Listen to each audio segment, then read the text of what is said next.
We here at the Sports History Network proudly partner with 26 podcasts, all revolving around the history of sports.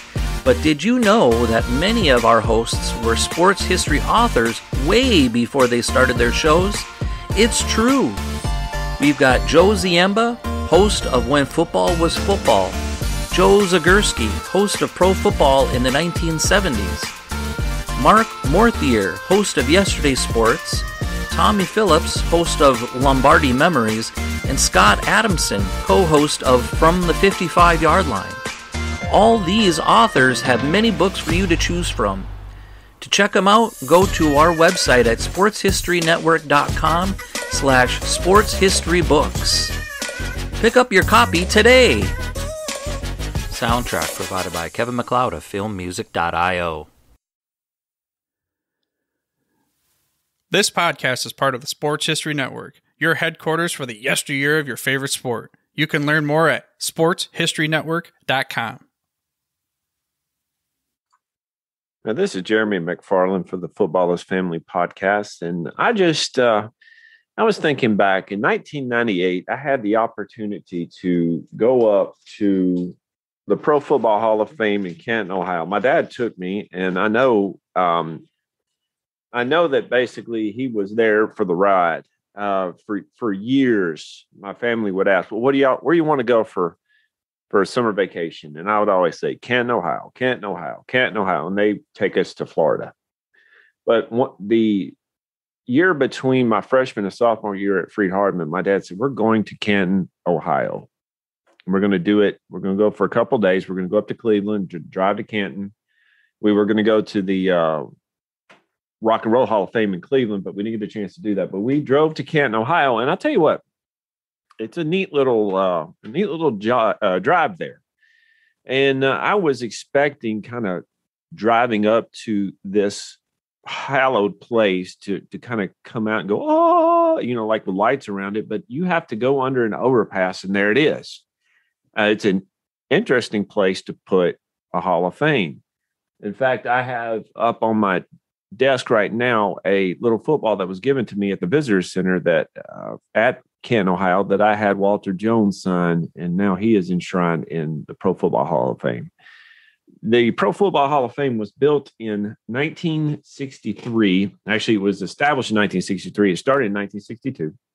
Canton, Ohio, the people in Canton knew the history of football, that it began there in Canton, and they started raising money to get it built there, and they did it. And I'll tell you what, if you have the chance to go there, it is something that I think you will benefit from, but you will also want to go back. And I really would like to go back right now.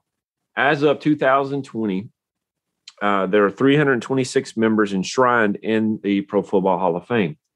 It is located at 2121 George Hallis Drive. So if you ever had the chance to go up there, that's where you need to go. And today, though, I wanted to take this moment to look at men who, in my opinion, deserve to be in the Pro Football Hall of Fame. Now, I'm not a voter. There's around 45 or so voters that vote for it. And basically what they do is it's either a geographical area, or maybe they just get a name and they said, prove your case that this man deserves to be in the Pro Football Hall of Fame. This is a hard job, and you get to vote for several people in a year. And those people, when they receive a certain amount of votes, they're in. Once you're in, you're in. It's an amazing thing. And like I said, when you go into it, you feel the history come out. You feel the history all over the place. They have objects that were around from the beginning of football up until the most recent time. One of my favorite things was to see the uniform that John Elway wore, the jersey that John Elway wore during the drive. I thought that was one of the cooler places I saw. I've got to see some of the older football helmets, things like that. But once you're in it, you deserve to be in it. And don't take what I'm about to say as a slight to the men that I'm comparing, the men that are in there that I'm comparing to the men I think should be in there. Everyone that's in the Pro Football Hall of Fame deserves to be in there. It's an honor, and they deserve it. But in my opinion, there's 7 men that should be in there as well. Now, there's many more, but I looked at 7 people and I looked at some of their stats and I looked at some comparisons in the Pro Football Hall of Fame that I think that when you look at these men, they stack up to some of the other men that are in the Pro Football Hall of Fame. Again, this is just my opinion. If you've got opinions as well, please message me at Jeremy_McFarland on Twitter or on the Football's Family Facebook page and let me know more about it, or give me some more men that should be in this the Pro Football Hall of Fame. Also, while you're at it, like and subscribe to this. Give me a rating and let me know where I can improve. And while you're at it as well, go to the sportshistorynetwork.com and look at some of the other great podcasts that we have available. We have a great number of podcasts that have a lot more to do with history than I do. But when you read it, you get it and listen to them, you get to see just how much love these men have for history. But let's get to the story at hand. The first man that I believe that should be in the Pro Football Hall of Fame is a personal favorite of mine. In 1996, Eddie George was drafted by the Houston Oilers. Now, he became Rookie of the Year that year. And I have up in my office here Eddie George bobblehead. I have an autograph Madden cover of Madden that he was on. I have an autograph jersey that he signed. I have several football cards of him. And I'll tell you what, several good memories. In fact, one memory of a Sunday that I was supposed to be preaching, but I couldn't get out of the house.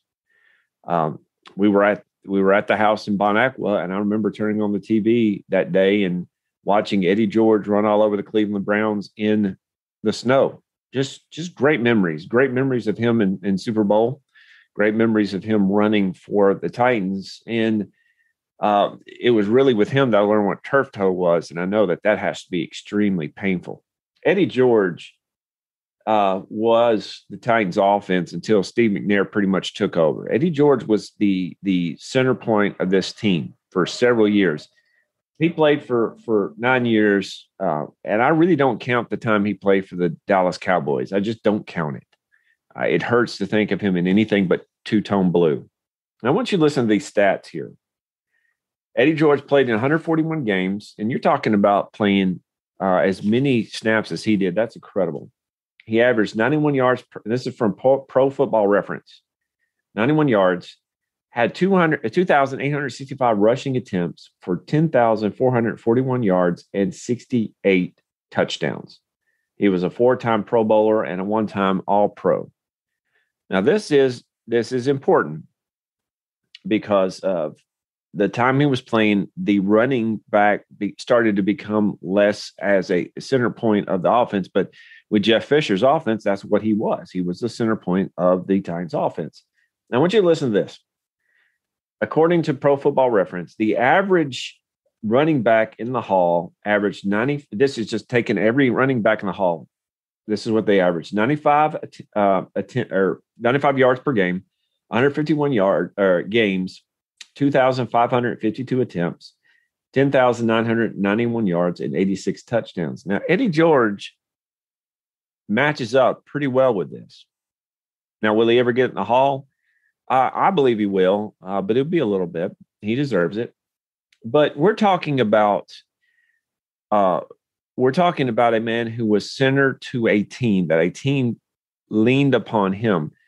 If you were to look at Gale Sayers and you were to look at Terrell Davis and you were to look at men like them that didn't have a long career but had a 4 or 5 year span where they were the team, Eddie George matches up well. He had a 5-year span. I want you to listen to this. A 5-year span where he had 1 year, he had 335 rushing attempts for 1,368 yards. One with 357 attempts for 1,399. One 348 attempts for 1,294 yards. 320 attempts for 1,304 yards. But listen to this. 403 attempts for 1,509 yards. In a 5-year span, Gale Sayers had 867 yards, 1,231 yards, 880 yards, 856 yards, and 1,032 yards. Now, no one's saying that Gale Sayers didn't deserve the Hall of Fame. Gale Sayers did deserve it. But when you look at the same span of time, Eddie George fits right into that. So Eddie George, to me, is one of those men, and he did go to a Super Bowl, is one of those men that deserves a second and third look for the Hall of Fame. Another one that definitely deserves it, and I don't know why he's not in it right now, is the defensive back from Cincinnati, Ken Riley, who passed away last year. Ken Riley went to a Super Bowl, is second on the all-time list behind Night Train Lane of pure DBs who played, or cornerbacks, I should say, who played in the NFL in interceptions, and fifth all-time with 65. In his last year playing, he had 8. Now, some have said that is because of where he was playing against. On the other side, there was another great cornerback. But let me point out something to you. It doesn't matter who you're playing on the other side of, who's on the other side of you. You still have to make plays. And in 207 games played, Ken Riley made 65 interceptions. That deserves some respect, and that deserves a spot in the Hall of Fame. Now, I want you to think about this. And again, I'm not saying that this man doesn't deserve the Hall of Fame. John Lynch is getting in this year. In 224 games, he had 26 interceptions. Now you say, well, he played safety. Well, here's the point. Safety or corner, you still have to make plays on the ball. And if the ball is up in the air, you still have to make plays on it. John Lynch made plays. Ken Riley made plays too. And not only did Ken Riley make plays, but he was the heart and soul of that secondary for several years. Cincinnati would not have been the team that it was in the 70s and 80s if it wasn't for Ken Riley. Now, we're going to look at another Cincinnati Bengal in just a second. But in my personal opinion, Ken Riley is long overdue for being in the Hall of Fame. Think about this guy. He passed away earlier this year, I believe, Marty Schottenheimer. Marty Schottenheimer was one of the best offensive coaches that I've ever seen. I remember when San Diego or Kansas City would play against my Broncos, I'm like, oh, great, Marty Schottenheimer's here. We're going, if it wasn't the playoffs, Marty Schottenheimer had some major problems in the playoffs, but in the regular season, his offense was incredible. When he had LaDainian Tomlinson, when he played for San Diego, when he coached San Diego, that was a team that you could not stop. Marty Schottenheimer was part of that. He had 205 career wins, which is one of the greatest numbers that you'll ever see. And in fact, he had a 61% winning percentage. That's incredible. And he was the 2004 AP Coach of the Year. The only the knock on Marty Schottenheimer is that he didn't win a Super Bowl.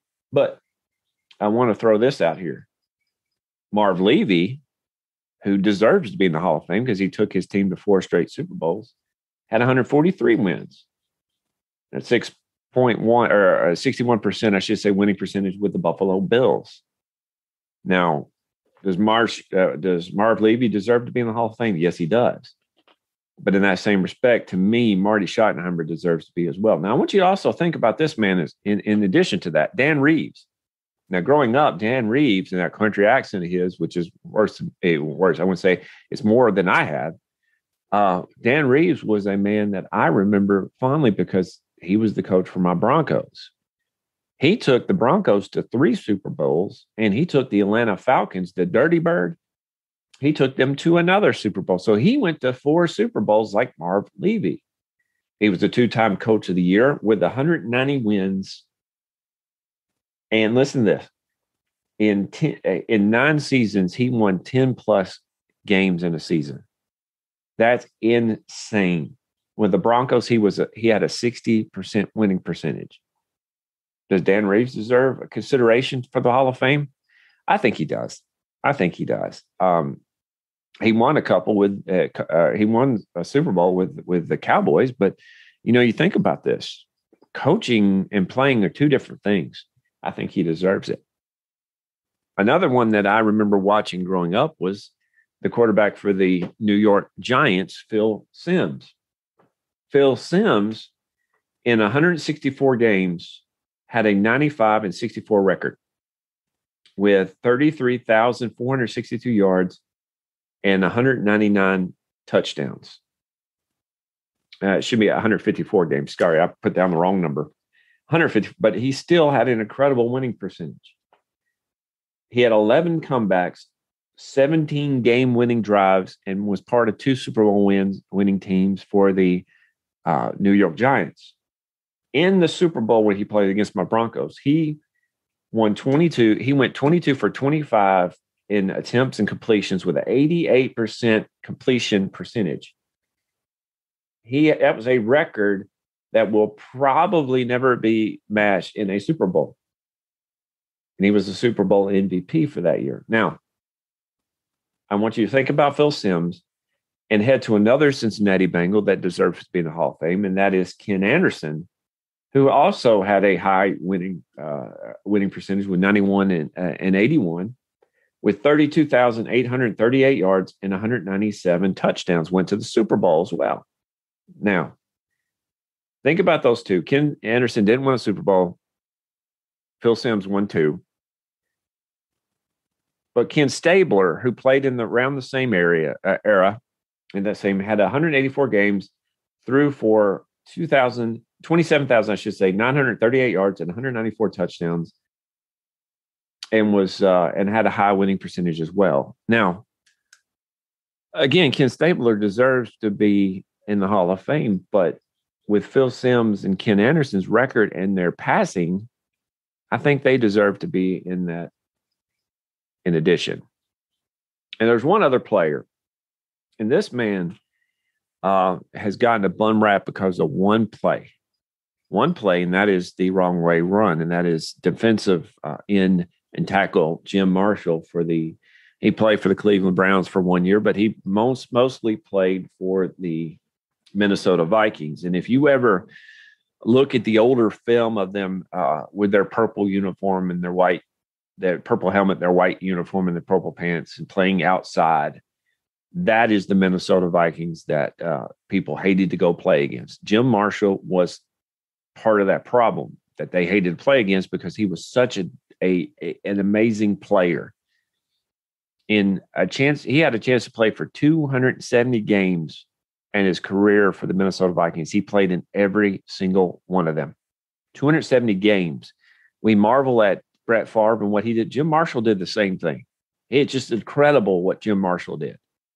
He was a 2-time Pro Bowler, won an NFL championship, went to 4 Super Bowls with the Vikings.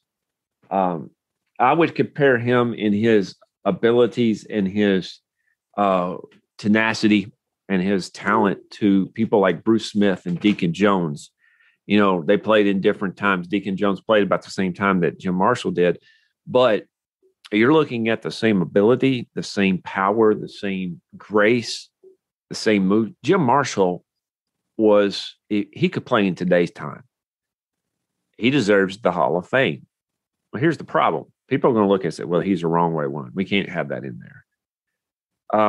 He made a statement once. He said, I want you to take your most embarrassing moment and magnify that for a nationwide audience watching. So take your worst moment, your most embarrassing moment, put it on national TV. How would you feel about that? Jim Marshall deserves the Hall of Fame. Now, there are several more people that I could add on this, but these are my personal things that I believe these men deserve it. These are men that I'm familiar with. These are men that and again, if you have people that deserve the Hall of Fame, or if you want to add more to what I just said, please message me on Twitter at Jeremy_McFarland. Please message me. I want to learn. And the only way to learn is to figure out what I missed on or messed up on. Please let me know. This has been fun looking at these men. Hopefully in the next few years, we can remedy some of these, especially men like Ken Anderson and Ken Riley, especially those two. They deserve the Hall of Fame. Jim Marshall, put that in the list. Just if you're listening, Canton, please put these men in the Hall of Fame. Vote them in. They deserve it. They deserve it because of their career and what they gave in legacy to the Pro Football Hall of Fame. I want to thank y'all for listening, and I'll see you next week.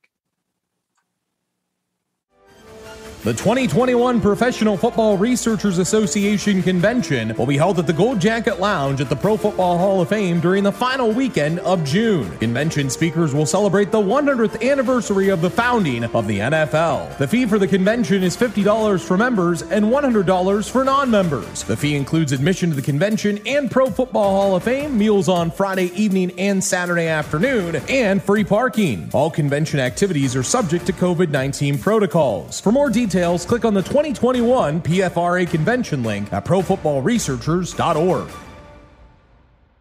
At the Sports History Network, we're all about sports yesteryear, and so we're so pleased to introduce you to Row One, an online memorabilia gallery and shop that brings your sports history to life anywhere. The Row One gallery includes over 5,200 gorgeously reproduced prints of team posters, game program covers, game tickets, advertisements, and more in baseball, pro and college football, pro and college basketball, and more. And any gallery item may be printed in a variety of sizes on wood, metal, canvas, acrylic, or poster paper. And in Row One shop, check out the thousands more of unique items with the retro and historical designs dating back to 1876, including t-shirts, long sleeve shirts, phone cases, mugs, blankets, pillows, towels, and even shower curtains. Go to sportshistorynetwork.com, ROW1, for access to the full Row One catalog and for gallery prints and gift items, plus get a 15% discount off all prints on the Row One Pictorium Gallery with coupon code SHN15. Follow the link on the show notes.